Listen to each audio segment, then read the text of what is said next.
CIET NCERT presents audiobook Curiosity, Textbook of Science for Grade 8. Page 134. Chapter 9. The Amazing World of Solutes, Solvents and Solutions. QR code is given on the page to access some resources relevant to the chapter. On the background of the page, we have an image from the Dandi March, where Gandhiji, along with his followers, is depicted making salt at the seashore. Probe and ponder. What do you think is happening in the picture above? What happens when you add too much sugar to your tea and it stops dissolving? How can you solve this problem? Why do sugar and salt dissolve in water but not in oil? Why is water considered a good solvent? Why are water bottles usually tall and cylindrical in shape instead of spherical? Share your questions. Some blank space has been provided. We have an image of 3 kids at the bottom right of the corner who are thinking about some such great questions. Page 135. You must have taken an oral rehydration solution, ORS, at some time in your life. ORS is used to treat dehydration by keeping your body hydrated. You have learned to prepare ORS at home in Curiosity Grade 6. You may have wondered why every sip of your homemade ORS tastes the same, no matter how much you drink. Why does it not taste salty in one sip and sweet in another? This is because when you add sugar and salt to water, they form a mixture in which the components are evenly distributed throughout. Can you predict whether this mixture is uniform or not? Figure 9.1. What happens when chalk powder is mixed with water? Does it form a uniform mixture? On the top right of the page, figure 9.1 depicts mixture of sugar, salt and water. When salt and sugar are mixed with water, a uniform mixture is formed, whereas when chalk powder or sand or sawdust is mixed with water, the components are not evenly distributed. Such mixtures are known as non-uniform mixtures. Figure 9.2a and 9.2b. On the right of the page, figure 9.2 depicts mixture of A. Sand and water, B. Sawdust and water. Let us explore the science of mixing things together. 9.1. What are solute, solvent and solution?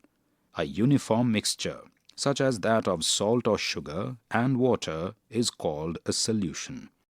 Whenever a solid is mixed with a liquid to form a solution, the solid component is called the solute and the liquid component is called the solvent. The solute dissolves in the solvent to form a solution. Figure 9.3. Figure 9.3 on the right of the page depicts magnified schematic picture of a solute evenly distributed in a solvent. We can note the solute and solvent parts individually. When a solution is formed by mixing 2 liquids, it is not always clear which substance is dissolving the other. In such cases, the substance present in smaller amount is called the solute, while the one in larger amount is called the solvent. Here we have a picture of a girl asking a question. We know air is a mixture. Would a mixture of gases also be considered a solution? Just as water can act as a solvent in liquid solutions, gases can also form solution, with air being a common example. Air is a gaseous solution. Since nitrogen is present in the largest amount in the air, it is considered as the solvent, while oxygen, argon, carbon dioxide and other gases are considered as solutes. Page 136. Ever heard of the chashni, sugar syrup of the Indian sweet gulab jamun, is made of a large amount of sugar, solid, dissolved in a small amount of water, liquid. However, The water is still considered as the solvent and sugar as the solute. Figure 9.4 on the right depicts gulab jamuns dipped in sugar syrup. A picture of a girl on the left is fascinated by this fact. 9.2. How much solute can a fixed amount of solvent dissolve? Activity 9.1. Let us investigate. We have a picture of a boy on the left asking a question. What will happen if we keep on adding more salt in a given amount of water? Take a clean glass tumbler and fill it half with water. Add 1 spoon of salt into it and stir well till it dissolves completely. Figure 9.5. Gradually add a spoonful of salt into the glass tumbler and stir. Observe how many spoons of salt you can add before it stops dissolving completely. Record your observations in Table 9.1. Table 9.1. Dissolution of salt in water. We have 2 columns in the table. Column 1, amount of salt taken, teaspoon.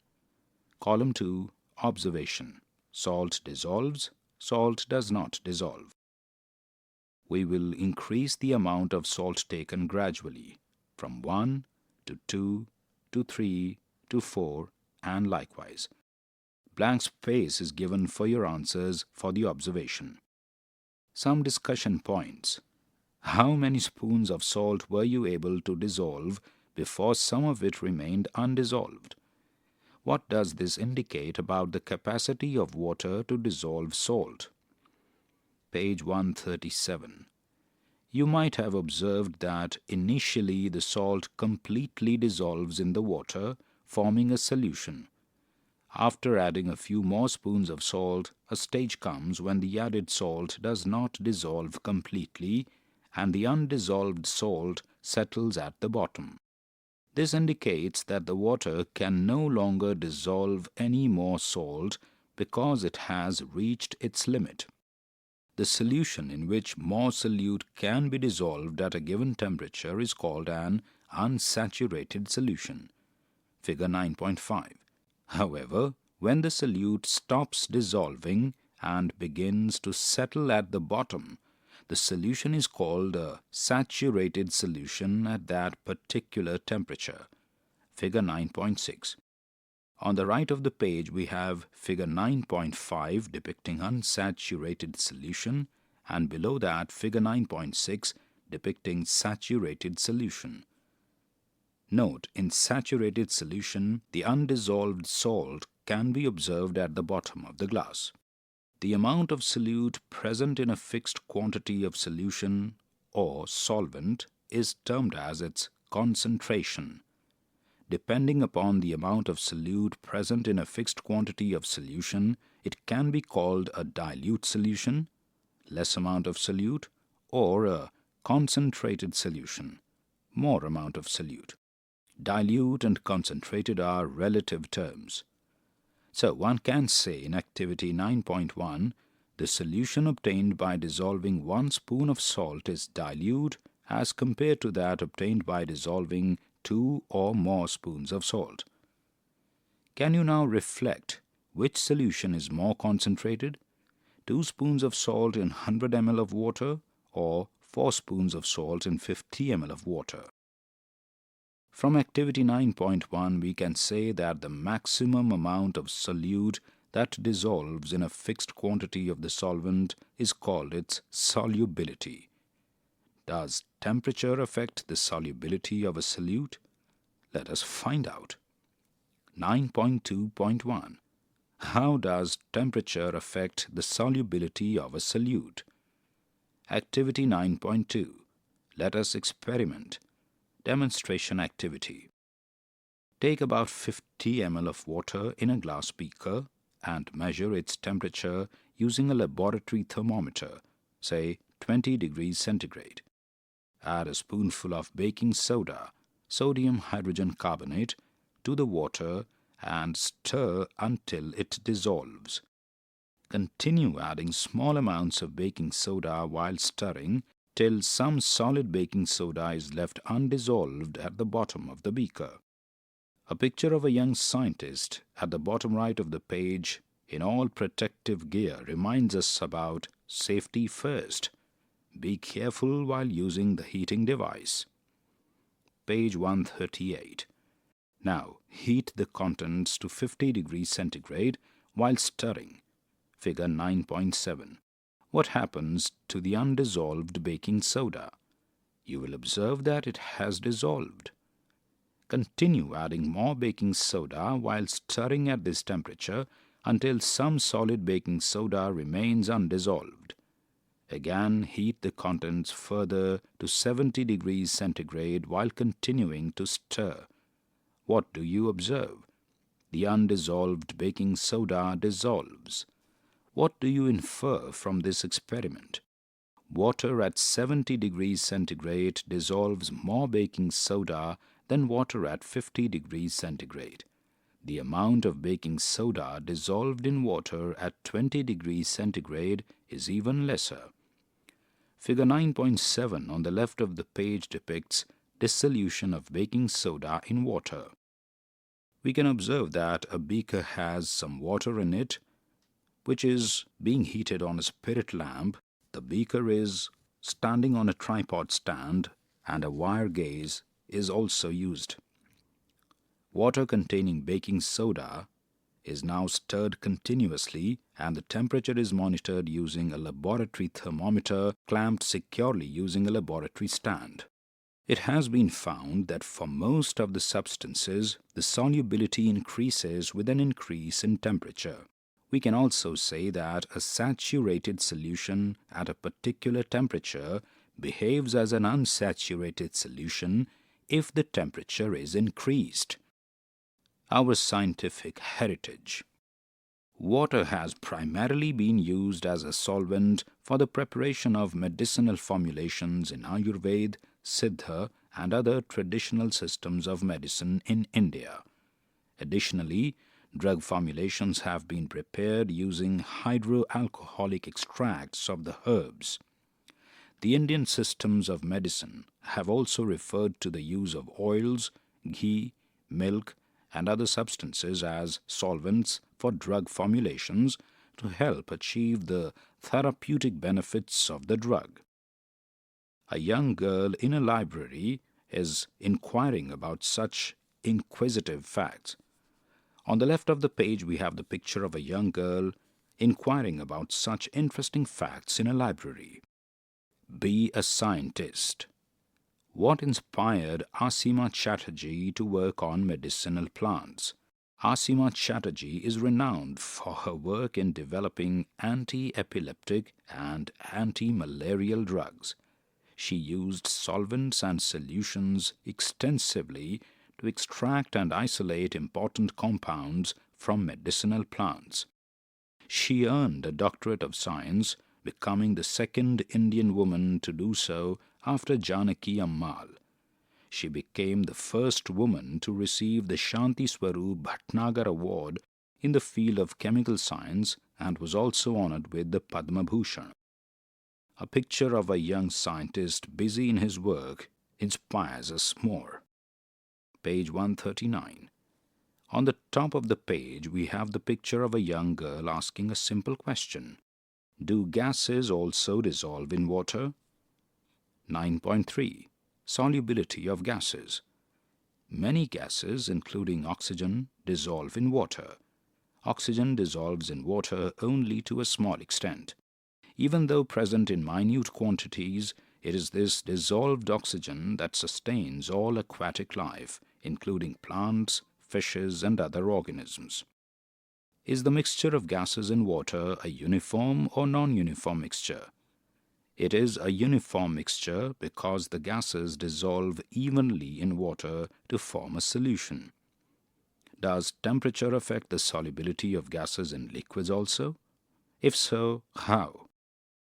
It has been observed that the solubility of gases generally decreases as temperature increases. More oxygen can dissolve in cold water, ensuring sufficient oxygen for aquatic life. Figure 9.8. On the other hand, when water warms up, the solubility of oxygen decreases. On the right of the page, we have figure 9.8 depicting aquatic species in water. A picture of a boy tells us something very important and interesting. A girl is also near the boy and they are conversing. The boy says, "Now I understand that the mixtures we use can be of two types, uniform and non-uniform. Uniform mixtures are called solutions and their components are not visible separately. In non-uniform mixtures, the components can be seen either with the naked eye or with a magnifying device." The girl says, "I observed that in some non-uniform mixtures such as sawdust in water, the sawdust floats, whereas in the mixture of sand and water, the sand sinks. I wonder why that happens." Page 140. 9.4. Why do objects float or sink in water? You must have observed that some objects float while others sink in water. Figure 9.9. You may have noticed that while washing rice, husk particles present in the rice float on the surface of water, while rice sinks to the bottom of the container. Why does this happen? If you add oil to water, it floats on water. Generally, it is believed that objects that float in a liquid are lighter and others that sink are heavier than the liquid. Figure 9.9 on the left of the page depicts some objects float while others sink in water. A wooden stick and an iron rod may be of the same size, yet the iron rod feels much heavier. When we say that iron is heavier than wood, we are referring to a special property known as density, which describes the heaviness of an object. Note, however, the density of a substance is not the only factor that decides whether it will float or sink in a particular liquid. Let us explore further. 9.5. What is density? Imagine a crowded bus where many people are packed together. This is an example of high density, whereas the same bus with only a few people is an example of low density. Similarly, a forest where trees grow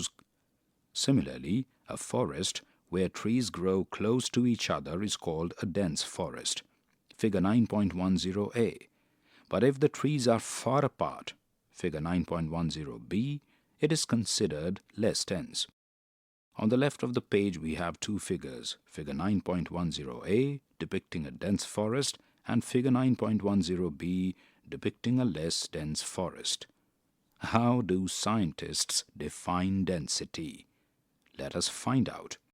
We have learned that matter is anything that possesses mass and occupies space, that is, volume. Density is defined as the mass present in a unit volume of that substance. The density of a substance may be expressed mathematically using the formula density is equal to mass divided by volume. The density of a substance is independent of its shape or size. However, it is dependent on temperature and pressure. Pressure primarily affects the density of gases, while its effect on solids and liquids is negligible. Page 141. The units in which density is expressed will depend upon the units of mass and volume taken. As you have learned, the SI units of mass and volume are kilogram and cubic meter respectively. Therefore, the SI unit of density is kilogram per cubic meter, abbreviated as kg/m cube. In case of liquids, other units of density are also used for convenience, such as gram per milliliter, abbreviated as G/m_L, and gram per cubic centimeter, abbreviated as G/cm cube. Conversion factor for density. 1 kilogram per cubic meter is equal to 1000 gram per cubic meter, which is equal to 1000 gram divided by 1000 liter, which is equal to 1 gram upon liter, which is equal to 1 gram upon 1000 milliliter, which is equal to 1 gram upon 1000 cubic centimeters. The mass of 1 milliliter of water is close to 1 gram at room temperature. For the measurement of the mass of water, we generally consider the volume in milliliters and its mass in grams. Hence, 10 milliliters of water would be approximately 10 grams. Similarly, 100 milliliters of water would be approximately 100 grams. Suppose the mass of an aluminium block is 27 grams and its volume is 10 cubic centimeters. Its density is 2.7 grams per cubic centimeter. From this, it can be said that aluminium is 2.7 times denser than water. We express this fact by saying that the relative density of aluminium with respect to water is 2.7. It is a number without any units. Relative density of any substance with respect to water is equal to density of that substance divided by density of water at that temperature. Think like a scientist. Have you noticed that some packets of ghee or oil are labeled with a volume of 1 liter but a weight of only, say, 910 grams? Figure 9.11. What does this tell us about the density of the oil, and is it less or more than that of water? We have a picture of a young scientist in the middle of the page and figure 9.11 on the right depicting a bottle of packed oil. 9.5.1 Determination of density. The density of an object can be determined by measuring its mass and volume. How to measure mass? You learnt the term mass in Curiosity grade 6.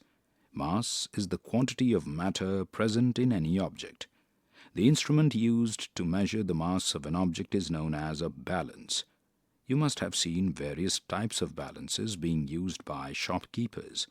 Here we are using a digital weighing balance to measure the mass. You learned in chapter Exploring Forces that on Earth, weight and mass are closely related. Page 142. You may measure the mass by doing the following activity. Activity 9.3. Let us measure. Switch on the digital weighing balance. Observe the initial reading on the digital weighing balance display. It should show a 0 reading. If not, then we must bring it to 0 by pressing the tear or reset button. Figure 9.12a. Place a dry and clean wash glass or butter paper on the pan. Note the reading on the digital weighing balance. Reset the digital weighing balance reading to 0 by pressing the tear or reset button as given in figure 9.12b. Now carefully place the solid object such as stone on the watch glass. Figure 9.12c. Note the reading displayed on the balance which gives the mass of the stone, say 16.400 grams. You may use any other type of balance available in your school. On the left of the page we have 3 figures. Figure 9.12a depicting a digital weighing balance. Figure 9.12b depicting tearing the balance after placing a watch glass. Figure 9.12c depicting weighing of a solid object on digital balance, object like stone or any other solid object. Note: the mass of a liquid may be measured by replacing the watch glass with a beaker and pouring the desired amount of liquid into it. A step further. As mentioned in Chapter 5, the words mass and weight are often used interchangeably in everyday language, but they have different meanings in science, which can sometimes cause confusion. Mass is the quantity of matter present in an object or a substance. Its units are gram and kilogram. On the other hand, weight is the force by which the earth attracts an object or a substance towards itself and is measured in newtons. Most balances, except 2 pan balances like in figure 9.13, actually measure weight, but their scales are marked in mass units, so they show values in grams or kilograms. Figure 9.12c. Here figure 9.13 is given, which depicts a 2 pan balance. We can observe 2 pans being held by a hook and a pointer. On the left of the page, we have the picture of a young boy climbing a staircase. Page 143. How to measure volume. A Tetra Pak says it contains 200 milliliters buttermilk, chach, figure 9.14. What does that mean? On the top right, we have figure 9.14 depicting a pack of buttermilk of 200 milliliters. You learnt in Curiosity grade 6 that volume is the space occupied by an object. You also know that the SI unit of volume is cubic meters, written as m cube. It is the volume of a cube whose each side is 1 meter in length. Volume of smaller objects is conveniently expressed in decimeter cube, dm cube, or centimeter cube, cm cube. 1 centimeter cube is also written as 1 cc. Volume of liquids is expressed in liters, which is equivalent to 1 decimeter cube, which is equivalent to 1 cubic decimeter. A commonly used submultiple of a liter is milliliter, ml, which is equivalent to 1 cubic centimeter. One of the common apparatuses used to measure the volume of liquids is a measuring cylinder. It is a narrow, transparent, cylindrical container with one side open and the other side closed, as given in figure 9.15. There are markings on the transparent body of the cylinder that indicate the volume of liquid in the measuring cylinder. We can use it to measure the desired amount of a liquid. Figure 9.15 on the right of the page depicts measuring cylinders of different capacities. Measuring cylinders are available in different sizes to measure volume: 5 ml, 10 ml, 25 ml, 50 ml, 100 ml, 250 ml, etc. Figure 9.15. How accurately can these measuring cylinders measure? Let us find out. Activity 9.4. Let us observe and calculate. In Curiosity Grade 6 chapter Temperature and its Measurement, you learned how to use the thermometer and to find its smallest reading. You can do the same with a measuring cylinder. Take a measuring cylinder and observe it carefully. Note down the following. What is the maximum volume it can measure? Now, observe the measuring cylinder, figure 9.16, carefully. The cylinder is marked as 100 milliliters, therefore it can measure volume up to 100 milliliters. What is the smallest volume it can measure? Observe the measuring cylinder again. How much is the volume difference indicated between the two bigger marks? For example, between 10 milliliters and 20 milliliters. Page 144. How many smaller divisions are there between the two bigger marks? How much volume does one small division indicate? The smallest volume that the measuring cylinder can read is dash. For the measuring cylinder given in figure 9.16, the volume difference indicated between 10 ml and 20 ml or between 40 ml and 50 ml is 10 ml. The number of divisions between these marks is 10. So, one small division can read 10 divided by 10 equal to 1 ml. That is, the smallest value that this measuring cylinder can read is 1 ml. We have a picture of a boy asking a question on the top left of the page. Why are measuring cylinders always designed narrow and tall instead of wider and short like a beaker? The smallest volume that a measuring cylinder can measure depends on the capacity of the measuring cylinder. Usually it is 0.1 ml in smaller measuring cylinders with a capacity of 10 ml or 25 ml. It is 1 ml in a 100 ml measuring cylinder, 2 ml in a 250 ml measuring cylinder, and 5 ml in a 500 ml measuring cylinder. Suppose we want to take 70 ml of water. If we use a 50 ml measuring cylinder, it would not be possible to measure 70 ml of water in one step. First, we have to measure 50 ml water and then 20 ml. Measuring volume in more than one step is not convenient. On the other hand, if a 250 ml or 500 ml measuring cylinder is used, the measurement can be done in one step, but the accuracy would be reduced, as the smallest volume that these measuring cylinders can measure is greater than that of a 100 ml measuring cylinder. Hence, a 100 ml measuring cylinder is the best choice for this measurement. Figure 9.16 on the left of the page depicts measuring cylinder of 100 ml. Activity 9.5. Let us measure 50 ml of water.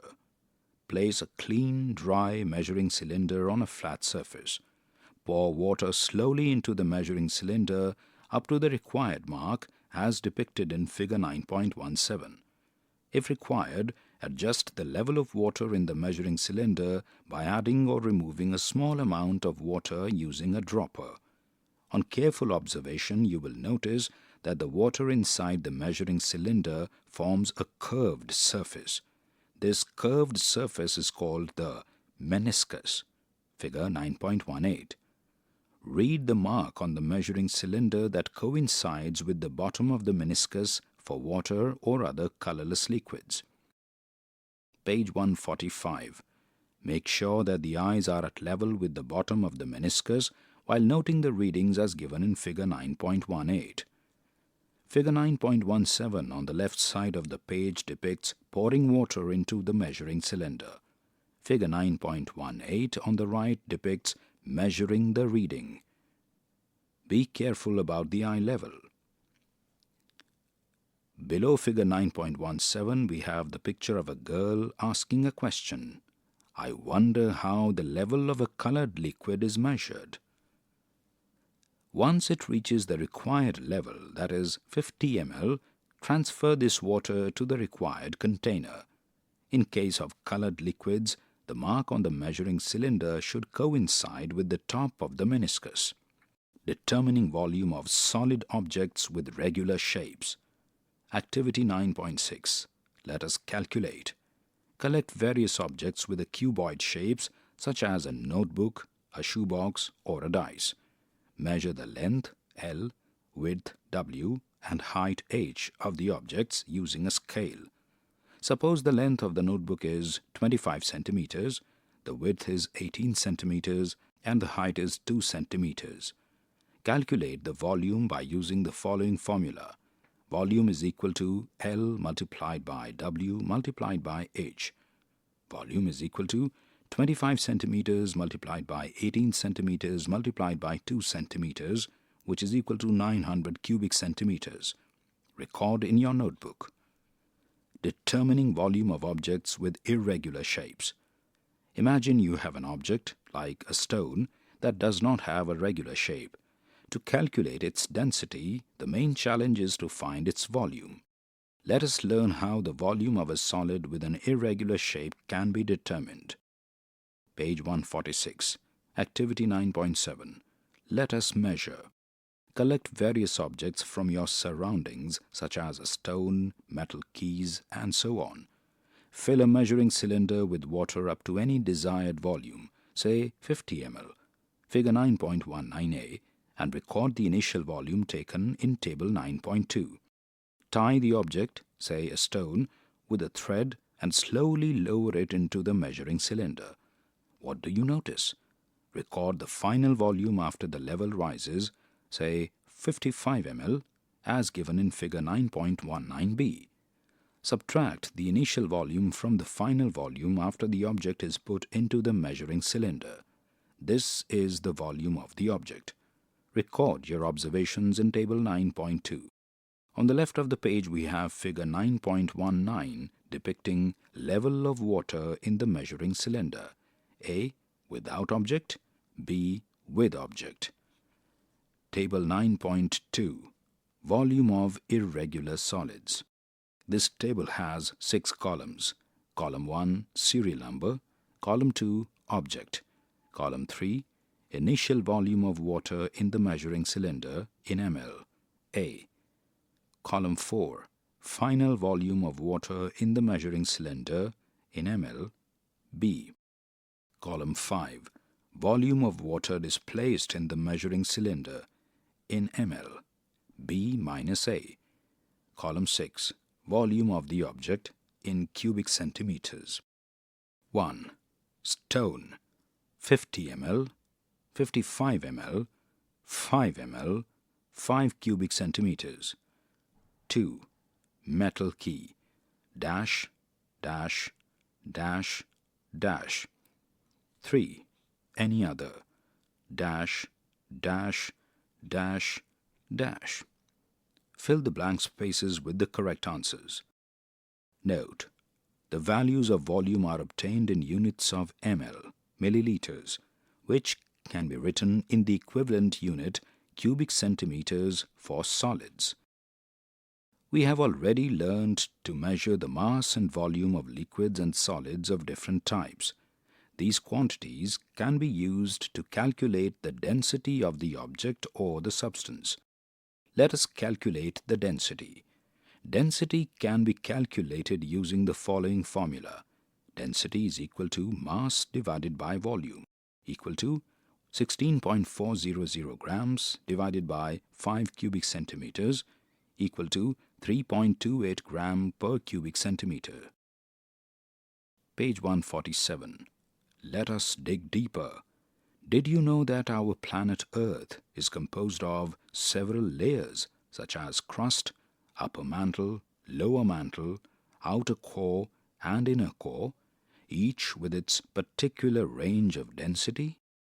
The outermost layer, called the crust, is the lightest, and the density of the different layers increases as we move towards the center. Figure 9.20. As one moves deeper into the earth, both the pressure and the temperature rise significantly, making the materials heavier and more compact.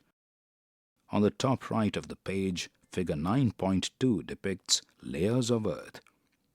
We can notice crust, upper mantle, lower mantle, outer core, which is liquid, and inner core, which is solid. Ever heard of?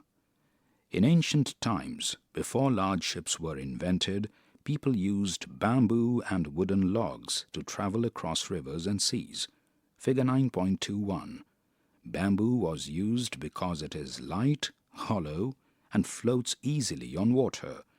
People tied bamboo poles together to make rafts and small boats for fishing, trading, and crossing water bodies.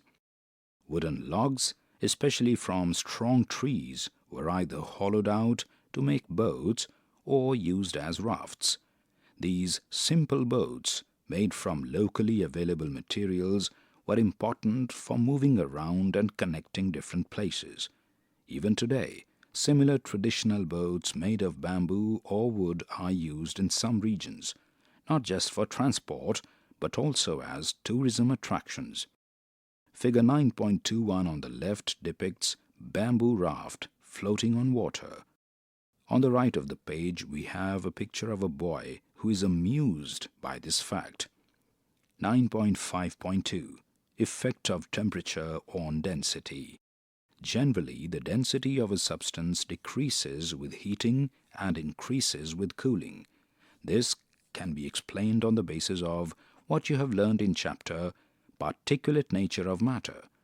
As temperature increases, the particles of a substance, whether solid, liquid, or gas, tend to move away and spread. This results in an increase in volume, but there is no change in mass. Since the density is equal to mass upon volume, upon heating the volume increases and the density decreases. This explains why hot air moves up, as it is less dense than the cool air around it. The hot air balloon works on the same principle. Figure 9.22. Figure 9.22 on the bottom right of the page depicts rising of hot air balloons. Page 148. 9.5.3. Effect of pressure on density. Pressure affects density differently depending on the state of matter. For gases, increasing pressure causes the particles to move closer together. As a result, the volume of the gas decreases and its density increases. In the case of liquids, Pressure has a small effect because they are nearly incompressible. We have learned in chapter Particulate Nature of Matter that the particles in solids are very close to each other. So how is the density of solids affected when pressure is applied? Solids are even less affected by pressure than liquids, and changes in their density are usually negligible. Ever heard of? Why does ice float on water? Ice floats on water because it is lighter than liquid water. Figure 9.23. Water has a special property that its density is highest at 4 degrees centigrade. It means water is heaviest at 4 degrees centigrade. As the temperature drops and water turns into ice at 0 degrees centigrade, it undergoes a change in structure. The particles arrange themselves in a way that takes up more space. This process is called expansion. Because the same amount of water now occupies a larger volume, its density decreases. As a result, ice becomes lighter than liquid water and floats on its surface. This is important for animals living in lakes and oceans because ice floats. It forms a layer on top, keeping the water underneath warm enough for fish and other creatures to survive even in extremely cold weather. Figure 9.23 depicts ice floats on water. A picture of a girl on the left side of the page is amused by this fact. Think like a scientist. Take a glass tumbler and fill it with tap water. Carefully place a raw whole egg into the water and observe what happens. You will notice that the egg sinks to the bottom. Figure 9.24. What change can you make to this setup to make the egg float in water instead of sinking? In this chapter, you have learned the concept of density and how it explains partially why some objects float while others sink. Figure 9.24 on the right depicts raw whole egg sinks in water. A young scientist is busy working on the left side of the page. Page 149. On the top right, we have a picture of a young girl with a carrying bag and a mobile phone in her hand, clicking some snapshots.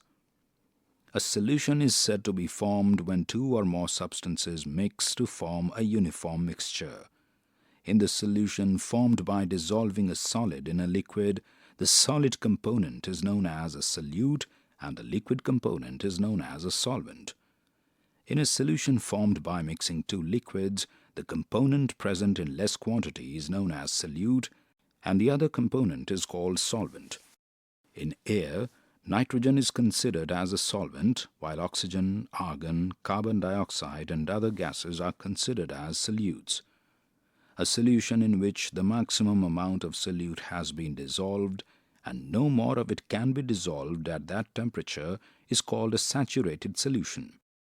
A solution in which more solute can be dissolved at a given temperature is called an unsaturated solution. Solubility is the maximum amount of solute that can be dissolved in a fixed quantity, 100 milliliters, of a solution or a solvent at a particular temperature. Generally, in liquids, the solubility of solids increases and that of gases decreases with an increase in temperature. The amount of matter present in an object is known as its mass. The space occupied by an object or a substance is known as its volume. Devices used to measure mass and volume are a weighing balance and a measuring cylinder, respectively. The mass per unit volume of a substance is known as its density. Density is equal to mass upon volume. Generally, density decreases with an increase in temperature and pressure affects density differently depending on the state of matter. Keep the curiosity alive. 1. State whether the statements given below are true or false. Correct the false statements. 1. Oxygen gas is more soluble in hot water rather than in cold water. 2. A mixture of sand and water is a solution. 3. The amount of space occupied by any object is called its mass. 4. An unsaturated solution has more solute dissolved than a saturated solution. 5. The mixture of different gases in the atmosphere is also a solution. Page 150. 2. Fill in the blanks. 1. The volume of a solid can be measured by the method of displacement, where the solid is dash in water and the dash in water level is measured. 2.